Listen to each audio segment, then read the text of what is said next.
Hello everyone, কেমন আছো সবাই? আজকে আমি খুব সহজ পদ্ধতিতে চিকেন রান্না করব আর সেটাই তোমাদের সাথে শেয়ার করব।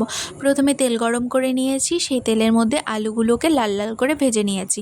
আর লাল লাল করে ভাজার জন্য একটু হলুদ আর একটু লবণ দিয়ে দিয়েছিলাম। তারপর সেই তেলের মধ্যে তেজপাতা ফোড়ন দিয়ে দিয়েছি, তারপর পেঁয়াজ কুচি দিয়ে দিয়েছিলাম। পেঁয়াজগুলো ভাজা হওয়ার পর সেখানে হলুদ গুঁড়ো, লঙ্কার গুঁড়ো আর লবণ আর আদা রসুন পেস্ট দিয়ে ভালোভাবে কষিয়ে নিয়েছি। কষানো হয়ে গেলে সেখানে চিকেনগুলো দিয়ে দিয়েছি। চিকেনগুলো ভালোভাবে নেড়েচেড়ে কষিয়ে নিয়েছি।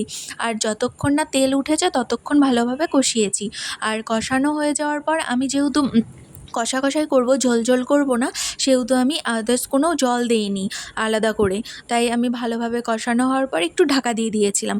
তারপর ঢাকনা সরিয়ে তারপর গরম মশলা গুঁড়ো দিয়ে নাড়াচাড়া করে নামিয়ে নিয়েছি। আর দেখতেই পাচ্ছ কালারটা খুব সুন্দর হয়েছে। আর সবার জন্য আমি বেড়েও নিয়েছি। সবাই খেয়ে খুব ভালো বলেছে আর আমিও অনেক খুশি